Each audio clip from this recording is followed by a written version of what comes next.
2022, une année de consolidation pour les technologies de l'information et de la communication. Le secteur a contribué à hauteur de 7% au produit intérieur brut, et ce grâce à la stratégie nationale Sénégal numérique SN 2025, désormais soutenue par la CNUM SA. Fatou Sakho.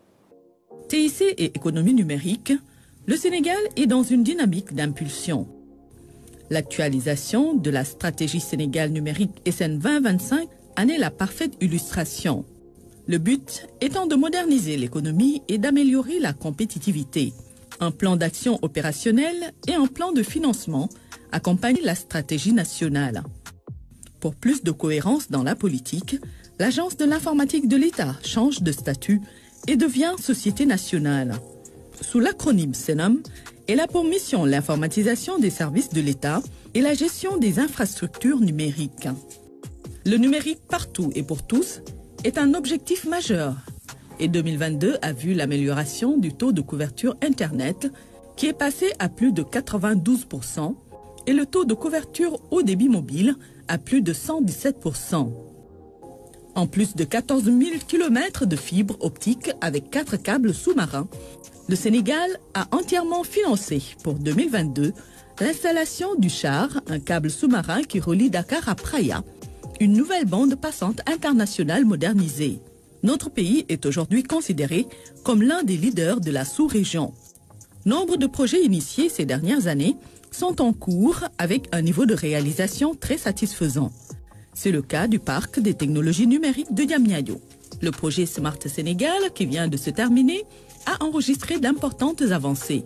Dans son volet éducation, 5 universités, 10 CNO et 32 écoles en ont profité. 6 000 jeunes ont aussi été initiés au cours de cette année au métier du numérique pour l'entrepreneuriat.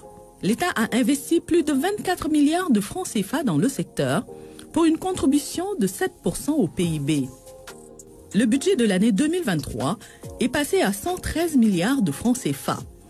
Une augmentation considérable qui traduit la volonté du gouvernement d'accélérer la transformation numérique pour atteindre les objectifs de la SN 2025, dont le taux de mise en œuvre est de l'ordre de 75%. Le Sénégal a activement participé à l'agenda des rencontres régionales et internationales, UEMOA, Kigali, Montréal, Bucarest.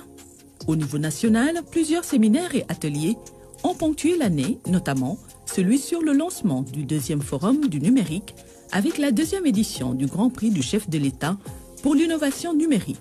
Pour les TIC, 2022 a surtout été une année de consolidation des politiques. Fatou Sakho pour la rétrospective consacrée aux technologies de l'information et de la communication. Et pour parler de tout cela, avec moi ce soir, Cheikh Bakhoum, directeur général de Sénégal Numérique SA, ex-ADI.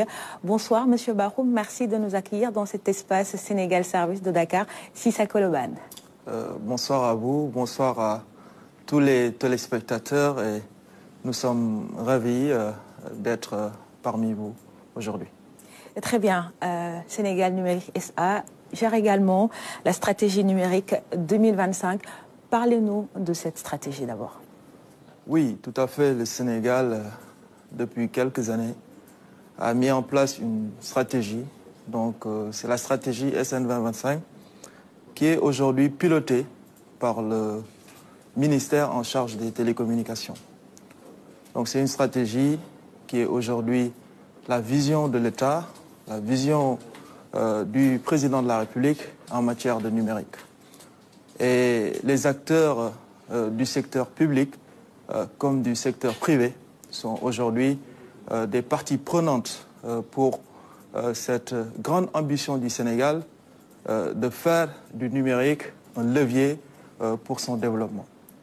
C'est d'abord au niveau de l'État, le développement des infrastructures, permettre aux Sénégalais d'avoir accès au débit partout sur le territoire national, au-delà de nos villes, au niveau de nos campagnes, permettre à chaque Sénégalais de pouvoir avoir accès au débit. Mais c'est aussi l'engagement du secteur privé avec les opérateurs titulaires de licences qui ont cette mission aujourd'hui, qui leur est dévolue par l'État et qui sont en train de piloter. Et globalement, vraiment, Sénégal La stratégie SN 2025, c'est pour permettre au secteur du numérique de booster tous les secteurs de la vie économique, sociale et environnementale. Et si on devait tirer un bilan du secteur numérique au cours de ces 10 derniers mois, que pourrait-on retenir? Clairement, le Sénégal a fait des bons en avant extraordinaires en matière du numérique. Il suffit juste aujourd'hui de mesurer la place du Sénégal dans le numérique au niveau du continent. En tout cas, l'Internet, le développement qu'il y a eu à travers le pays, qui place notre pays comme étant en tout cas le premier pays où l'Internet a le plus d'impact sur le PIB.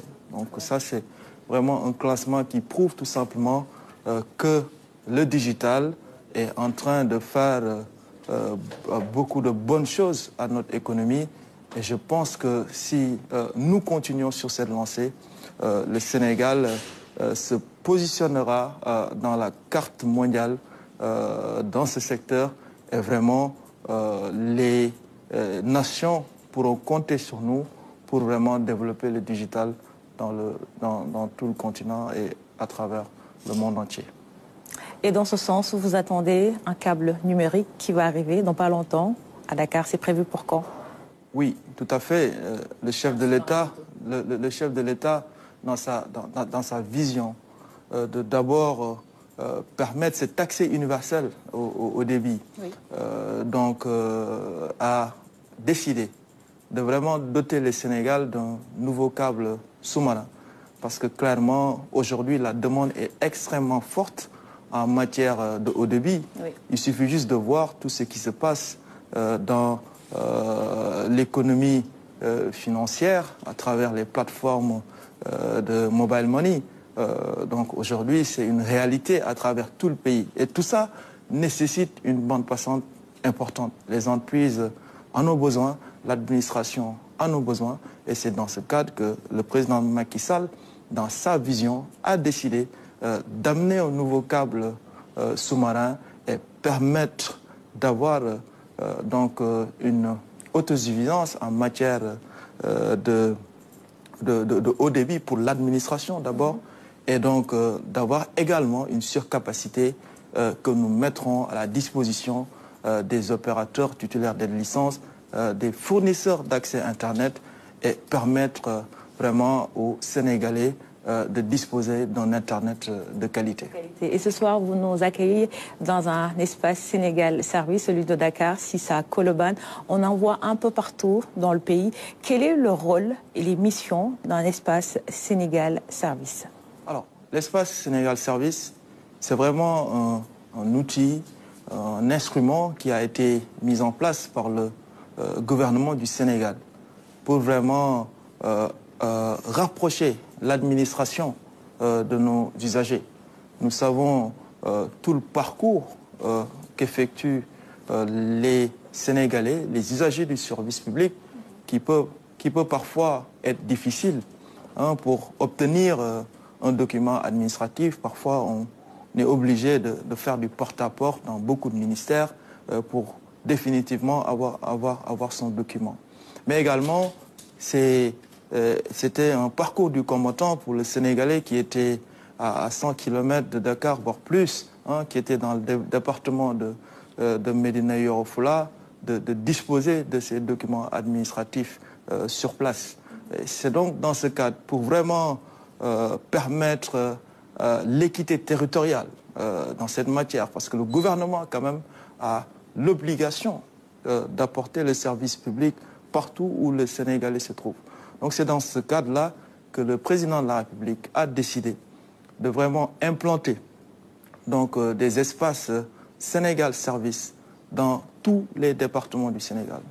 Et aujourd'hui, dans le cadre du maillage du territoire national, aujourd'hui, l'ensemble des départements sont couverts. Très bien. Et les services aujourd'hui sont déployés et nos agents sont sur place pour les accueillir, pour accueillir les Sénégalais et les aider dans leur démarche quotidienne. C'est ça vraiment que nous faisons. Et aujourd'hui, nous avons par exemple des services comme le Pôle emploi, qui sont des programmes d'urgence de l'État. Parce que vous savez que le président de la République a lancé un programme, le programme Khoyindaouni, qui est un programme d'urgence. Et il voulait que vraiment ce programme puisse être une réalité sur tout le territoire national. Voilà, que les gens ne se déplacent pas jusqu'à Dakar pour être accompagnés dans leur insertion au niveau de l'emploi, surtout les jeunes, les femmes également, mais également disposer de financement. Hein, donc c'était parfois très difficile. Et aujourd'hui, grâce aux espaces Sénégal Service, vraiment les jeunes peuvent aller dans ces pôles emploi et disposer de ces services de proximité et vraiment bénéficier de ces programmes d'urgence en matière d'emploi, en matière de financement dans un délai assez court. Très bien. Le Sénégal numérique SA a également pour mission la digitalisation de l'administration. Où en êtes-vous? Alors, la digitalisation de l'administration est aujourd'hui un processus qui est irréversible au Sénégal. Parce que le président Macky Sall a pris l'option de digitaliser les services publics, de digitaliser l'administration et d'utiliser vraiment le numérique pour moderniser l'administration. Et donc, aujourd'hui, d'abord, c'est permettre aux administrations d'avoir une bonne connexion, parce que c'est l'intrant de base pour faire des services numériques. Donc, la plupart des administrations aujourd'hui, on peut dire les 80% des administrations, presque 80% des administrations plutôt, sont connectées en haut débit en fibre optique. Donc c'est déjà un élément extrêmement important et c'est un acquis qu'on a aujourd'hui en 2022. Mais c'est également la possibilité pour l'État du Sénégal d'héberger ces données. Oui. Parce qu'avant, les données étaient hébergées un peu partout sur la planète, hein, donc, et dans des centres de ressources qui n'étaient pas les nôtres et qu'on ne maîtrisait pas forcément ce qui se passait dans ces centres-là. C'est dans ce cadre-là, là aussi, pour garantir la souveraineté de l'État, pour garantir vraiment, en tout cas, la sécurité de nos données, oui. Le président Macky Sall a mis en place, à travers l'Agence de l'informatique de l'État, donc le data center de Diamniadio, qui est aujourd'hui le premier data center du Sénégal, qui permet à ce que l'administration soit autonome en matière d'hébergement de données et que le Sénégal, aujourd'hui, soit autonome sur cette matière, soit souverain. Et aujourd'hui, l'administration sénégalaise peut héberger totalement, je dis bien intégralement, ces données sur le territoire national et dans des centres de ressources gérés par des Sénégalais. Il y a également le défi de la maintenance. Comment faites-vous? Alors, c'est un point extrêmement important. La maintenance de nos infrastructures, de ces installations. Parce que quand même, on a ces 5 ou 10 dernières années beaucoup investi dans les infrastructures, oui. Soit la fibre optique, le data center, le câble sous-marin, et il va falloir qu'on maintienne toutes ces infrastructures. Donc il faut que l'État se donne les moyens de maintenir ces infrastructures, et à ce niveau-là, vraiment le gouvernement est en train de tout mettre en œuvre à travers déjà Sénégal numérique, qui est une migration de l'agence de l'informatique de l'État vers une société nationale qui aura d'autres ambitions, d'avoir surtout une capacité d'autofinancement pour pouvoir gérer ces infrastructures. Parce qu'on ne veut pas que Sénégal numérique soit aujourd'hui un centre de coût, mais Sénégal numérique doit être un centre de profit, une entreprise qui doit générer de la richesse et vraiment permettre à ce que les infrastructures soient maintenues et que nous puissions délivrer un service de qualité. Très bien. Donc, Monsieur Sherpa Khoum, merci. Je rappelle que vous êtes le directeur général de Sénégal Numérique SA, ex-ADIE. Et ce soir, vous nous accueillez dans l'espace Sénégal Service de Dakar 6 à Colobane.